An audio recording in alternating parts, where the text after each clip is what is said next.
Dear listeners, third part and the last one will be about the adventures that Kristian went through.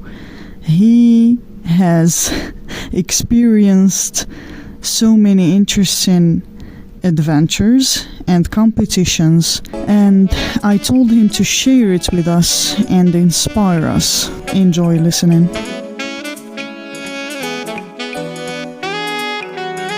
Talking about walking, I heard that you have a good experience in walking. Okay. Yeah, I've walked since I was probably 10 months old. Yeah. Okay.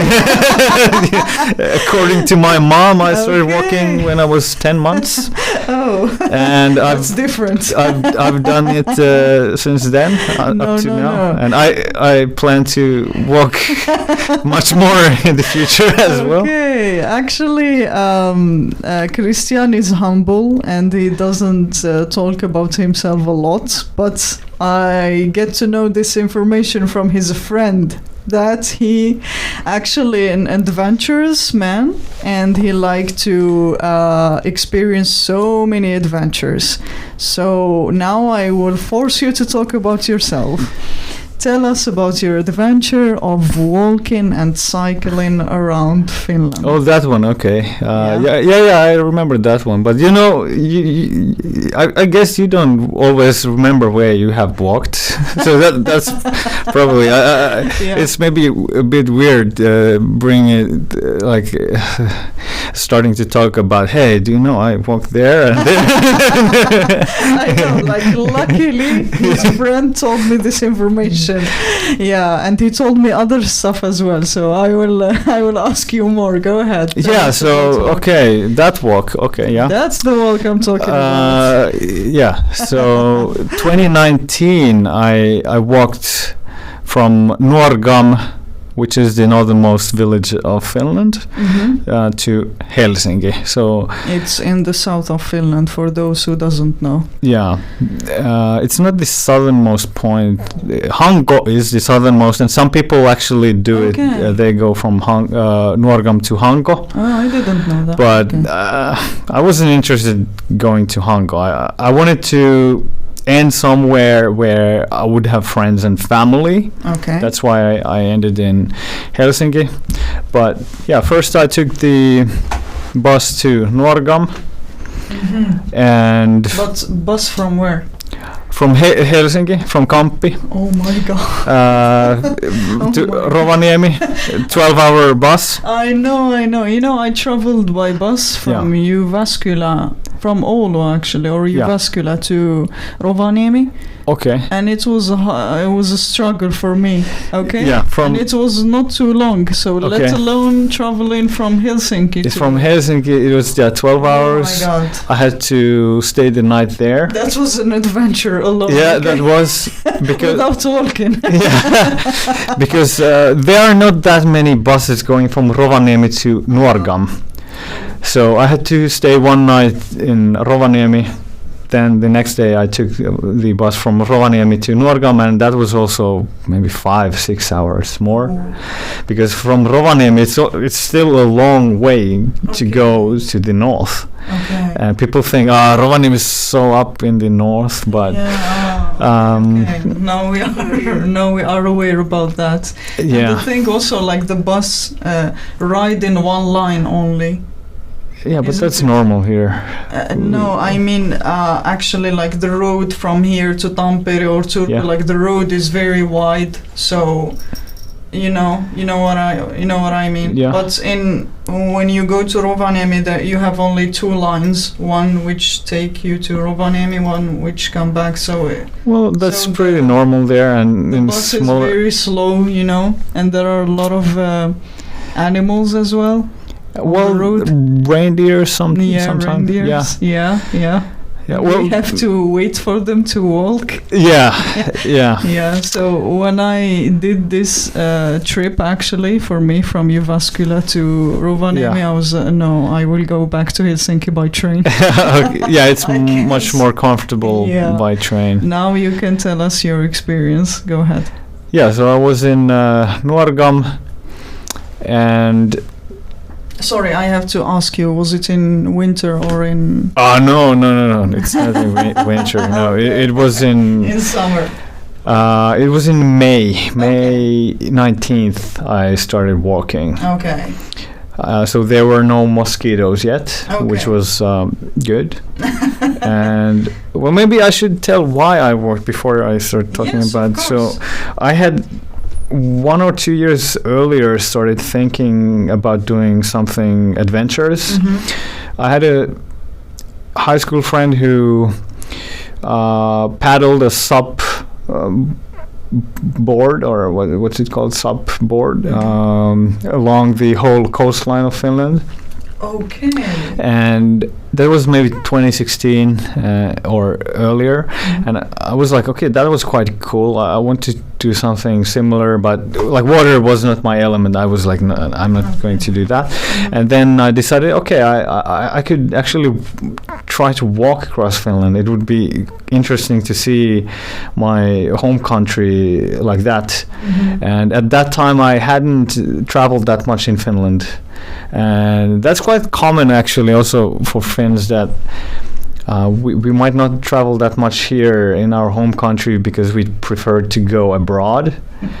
Especially, well, at least many of my friends. Yeah. So same for me. Like, I didn't travel a lot in my home country in Algeria. But I visited a lot of places here in Finland. Yeah. So then I decided, okay, I'll try walking, and I decided that I want to start from Norgam because I want to walk from there to home, and not walk from Helsinki to Norgam and then take the bus or train.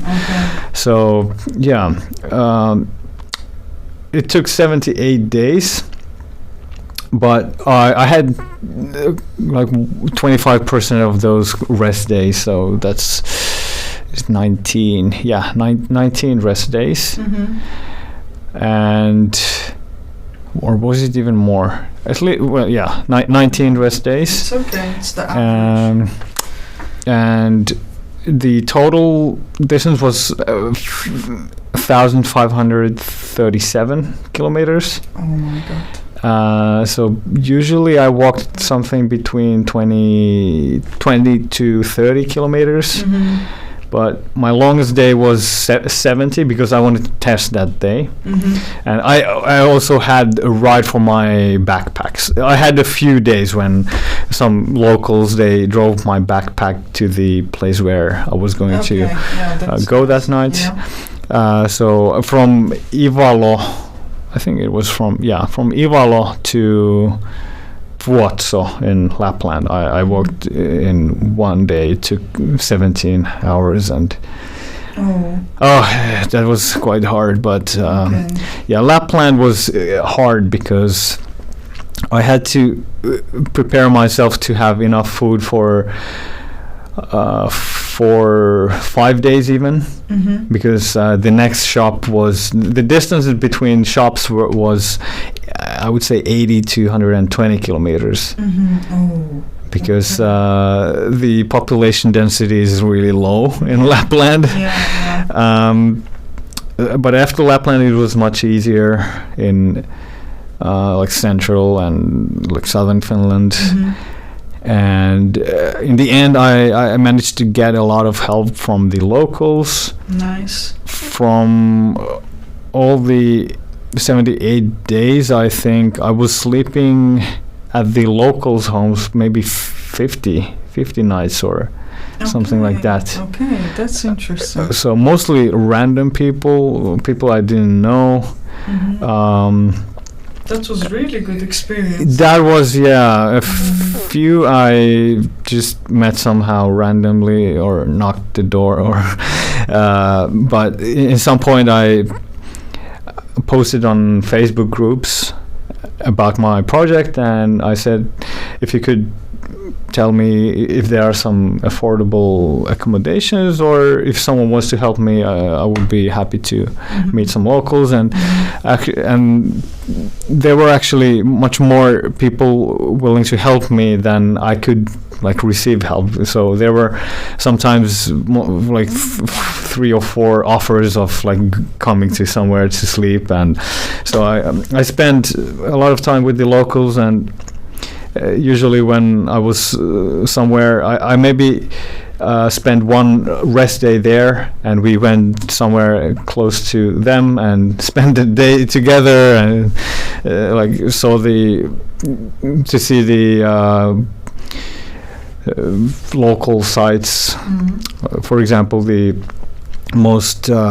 highest waterfall in Finland, in Puolanka, we went together with the family, and so all kinds of stuff. And I also participated in a few competitions, which I didn't plan any of them. The first one was the wife carrying world championship.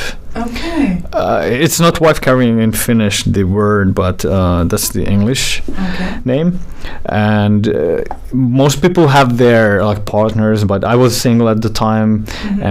But you can't be single. There are people who are then volunteers, and you can carry them. And this girl Riikka was the day before volunteer for one British guy who organizes the same competition in the UK. Because he was, I think, also single. So so I carried this volunteer there, and we participated in this competition. And there's a track which is 253 meters. There's a pool in the beginning. You have to like walk through it, and then after that like 2 hurdles, and the fastest wins the amount of beer that the woman weighs. But I guess the woman can also carry the man, but usually it's this way. I wouldn't mind if my wife carried me, but she has a bad neck, so I don't want to do that for her. So that was fun experience. After that, 1 week afterwards, I participated in the strawberry festival in Suonenjoki. They had 2 like competitions: the cricket eating Finnish championship and the strawberry eating Finnish championship. I participated in both. So the crickets were like chili roasted crickets, and just like 40 grams, not much. Just a handful, but you had to use chopsticks to eat them. And I hadn't used chopsticks in a few years, so I was a bit rusty. So it didn't go well. But I won the Finnish championship in strawberry eating. We have a winner right here. So I'm the Finnish champion of strawberry eating 2019. Mashallah. I have a huge the trophy that I got from there, and I was like carrying that until the end. I took pictures to Instagram where I was sleeping beside it. And a week after that, I also participated in the sprint race of triathlon. This one also like spontaneously. So I didn't have any gear. I had to like borrow the bike, which only had 3 gears, and all the people had their like professional triathlon bikes with 21 or 27 gears. Well, I managed to do it quite well, nevertheless, even with bad gear. There was like the swimming part, then cycling, and then running in the end. So those were the events, and just meeting the locals and hearing their stories. That was really interesting. They were such interesting people.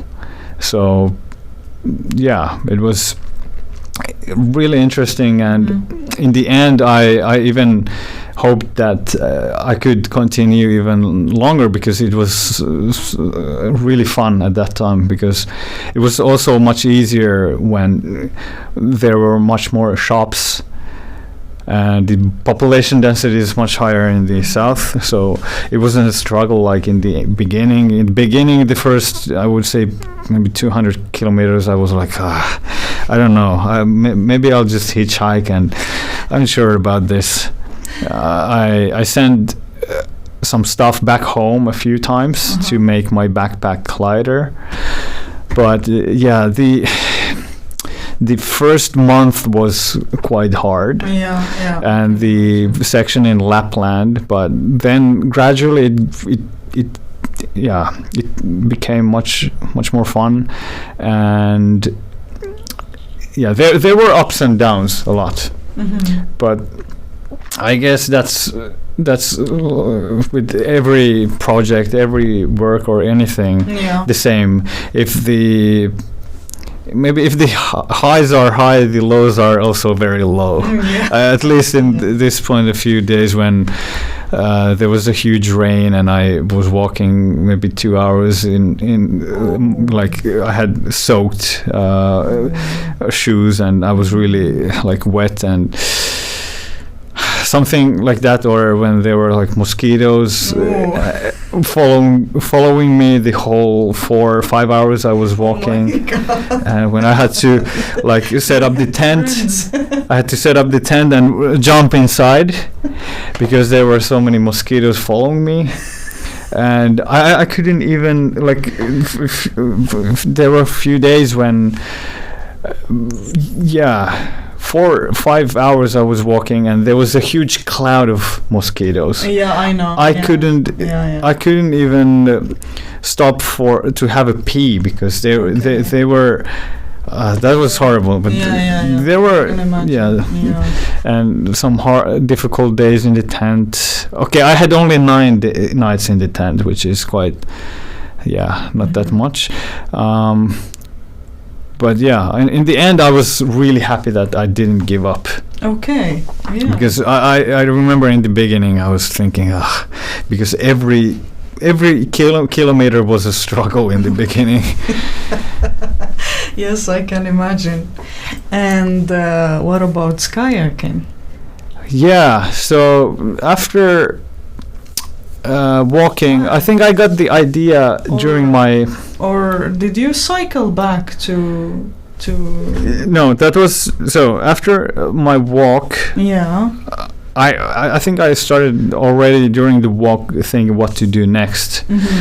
And one of the ideas was kayaking across Ukraine, and there were many other ideas as well.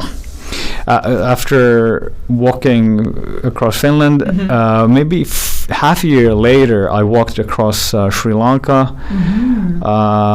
So my dad's part of the family are around Colombo.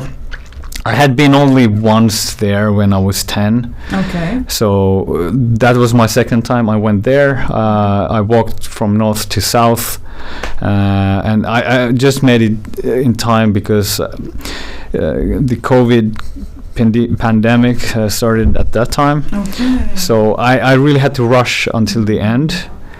And 3 days after I completed, the whole country was in the lockdown. Okay. But I had already returned to Finland 6 weeks earlier than I initially planned. Okay. And that was 2020 March, and then in summer I cycled across Finland, but that was from Helsinki to Norgam, so other way around. Yeah. I just took my mom's bike and just started cycling, but I borrowed my friend's bike after I would say 200 kilometers maybe. It wasn't that much better, but a little bit. Okay. So my bike wasn't the best. So I biked almost the identical route. A few changes.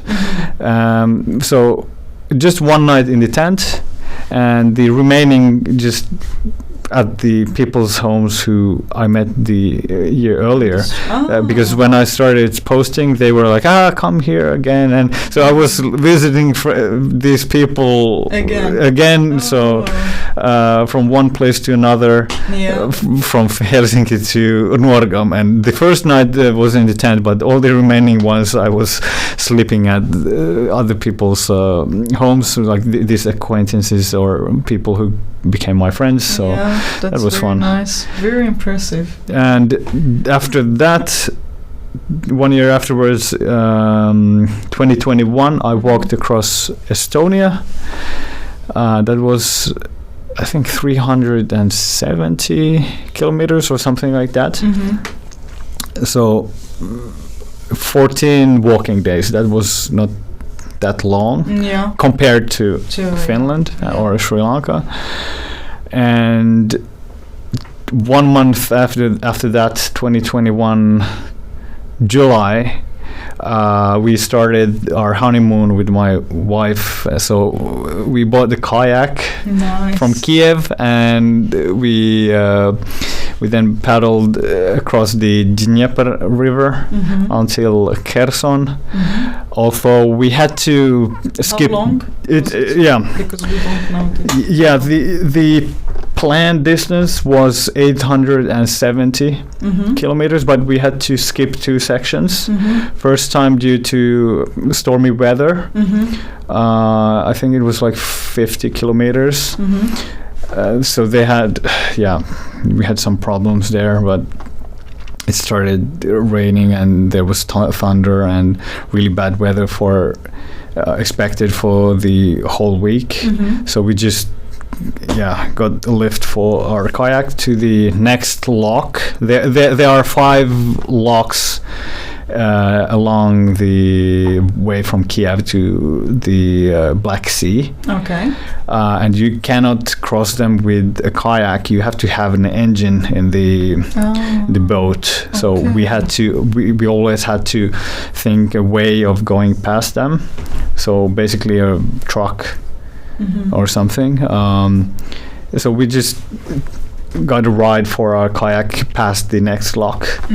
And the second time, the waves started being quite high, so the water already came in. Like, we were close to the beach. I think that's why also the waves were like that they came inside the kayak, and we decided to get a ride past that section, and so we skipped 110 or 20 kilometers. So in the end we kayaked 600 kilometers from the initial planned 860. But still, it's too much. Too much. If you listen to other people or my wife's parents or other people who were before talking, telling their ideas about our plans, then too much is the correct word. And that was the first time for my wife kayaking. She had sat inside a kayak, but she never paddled in her. So it was a 2-person kayak. But I was already a really experienced kayaker. I had maybe 3 times tried it. So once as a child, and I think 2 times as an adult. So how difficult can it be? Just sit in the kayak and paddle and do it until the end. So that's very impressive. That's very adventurous. And you enjoyed it so far? Of course, not every second. Especially when your muscles, when your arms start hurting, or your shoulders from. That's actually only the first 3 days, 4 days. Then it's not. It's then your muscles will numb, like you won't feel anything. And it's actually not when you paddle, then it's okay. But it was more in the evenings after paddling, after we set up the tent. So the first 3 days I had to get some painkillers, and it was really painful for me. But after that, it was okay. It was more about like all the practical stuff, planning on which side to be on the river, because we had to see where the shops are or accommodations. We slept in the tent a lot, but sometimes if there was a city, we booked Airbnb. Also had some rest days. Of course. And always when we had to set up our tent, if there were mosquitoes or some other insects, it was not nice, and we were like exhausted after paddling 20-30 kilometers. And then when you want to sleep, you find mosquitoes. They weren't, of course, inside the tent, but they were not inside the tent. But but it's a struggle sometimes when you set up the tent and you're really tired, and you have to also eat and all those stuff. And in the morning you have to pack everything, so that took also half an hour or an hour, and 5 times calling to a company to like get the lift to our kayak past the locks, and not for me but for my wife, and she had to always think, okay, where can we even land with the kayak, and where could the trucks come to get the kayak, and telling the truck drivers, like explaining in the phone, we are kayaking, we have kayak from Kiev, and we are kayaking across the whole country. Can we get a ride for our kayak past the lock? How much would it be? And that was struggle. There were struggles, but they were, like I said, the journey. So there were, the lows were low and the highs were high. I like that. Okay, and do you have any other adventure that your friend didn't tell me? Well, the last one was the small one, the cycling across Åland, Ahvenanmaa, with my wife. So, but let's tell people what is Åland for those who doesn't know. Åland, so Ahvenanmaa in Finnish, it's the autonomous region of Finland. It's an archipelago. I think it's geographically closer to Sweden than Finland. It's anyways on the map. It's somewhere in the between Sweden and mainland Finland. Can we call it an island? Archipelago, because it's a collection of many islands. They are between Finland and Sweden. West. In the west, and they don't speak Finnish. Finnish is not even an official language in Åland. I actually learned that when we were there. I thought that if it's part of Finland, of course it should be official, but it's not an official language there. Swedish is the only official language in Åland. I was planning this summer to go there, and then I changed my plan. But I will go there one day. I have to discover. It's nice. It's a bit different, the nature there compared to Finland. What have you done there so far? So we just started cycling close to Turku, and there's a ring road going around the archipelago. There were like ferries taking you from one island to another, and then I think we cycled a week. So part of that in the Turku archipelago, and part of that in Åland. Because the Turun saaristo, Turku archipelago, it's it's a continuum. So in some point it shifts to Åland archipelago. So a few days in Turku archipelago and maybe 3 nights in Åland. So it was a nice trip.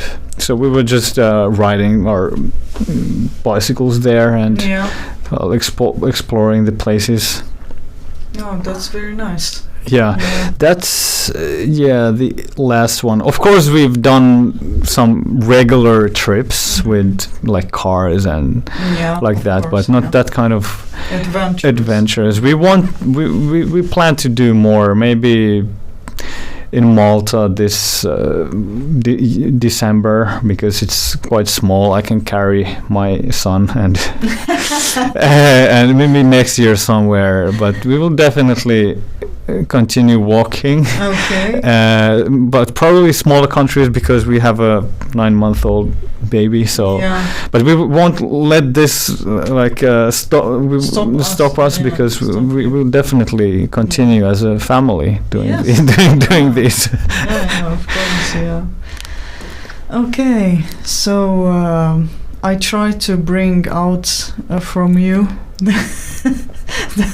as possible as I can all the adventures and experiences and education and know more about your background.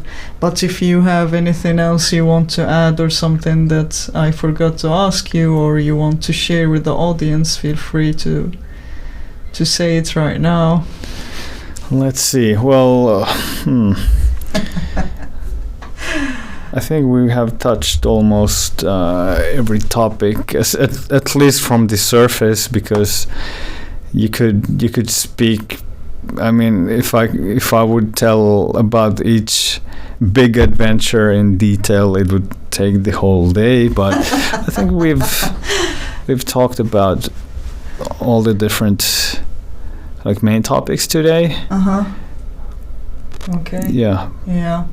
And I want to thank you actually for being a guest with me and for taking the time to come with your family as well here. Thanks for the invitation. Of course, we, like my wife and son, also wanted to come because it's boring for them just to be at home. Of course. For my wife at least, so she always wants to go somewhere. So time goes more quickly. And now we are here in Espoo, actually staying 1 month here at relatives' home. So it was a good chance to see you, and thank you. Hopefully we will also have some time for. We were planning a language event. Oh yeah, let's tell people about that. Yeah. So I already had a small language event a few years ago, just for 5 people.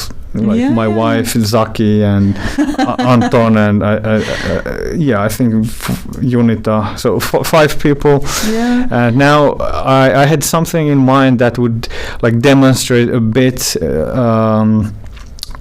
the features of my app, but it would be trivia. It would be fun trivia event. Okay. So I would I don't know if it would be in teams or individuals, but I would basically ask some interesting questions about different countries and history, geography. So basically an event for language nerds, and maybe now it's just a small one for people to break the ice and to connect with people. See. So maybe now with people I know, and maybe after that something bigger, because I and my wife, we plan to do something in Rovaniemi, where we live. We would. I had the idea of maybe hosting a bigger language event every year around September, because the best autumn colors in Rovaniemi, in Lapland, are in the middle of September. Okay. And usually everyone comes in Rovaniemi in December. So I was thinking if we could organize something in September, that would be really good. The nature is very beautiful and it's not that crowded in Rovaniemi. And because we are the like my social medias are Arctic Polyglot, something about like Arctic languages. Of course, other languages as well, but something like having people speaking or like the Arctic languages and having these trivias and like these quizzes and something that the polyglot events have. I haven't attended any of them. I had the plan of attending them many times, but something came up every time. So I would really want to create something in Rovaniemi that would happen every year. Now there's already the Cafe Lingua organized by the university every week in autumn and in Rovaniemi. It's at the Rovaniemi University or the University of Lapland. There, and we have been going there to practice languages, but it would be.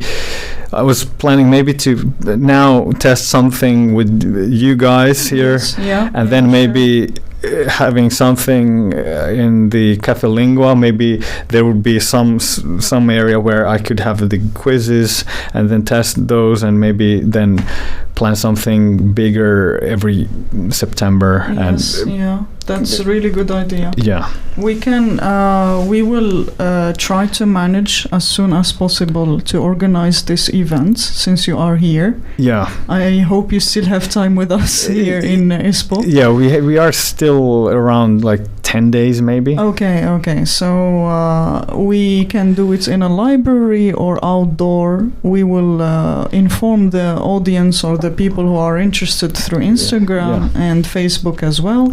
So why not? We meet, like all the people who love languages can meet and gather, and we can connect and share with each other and see or answer or see your language learner type tests and your project and discuss about so many meaningful and useful stuff. That's actually very, very impressive. Thank you.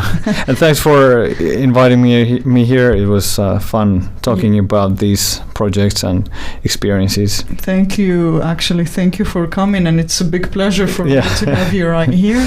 And now I will leave you guys, and of course all the links to contact all the things that we talked about in this episode, you will find them in the description.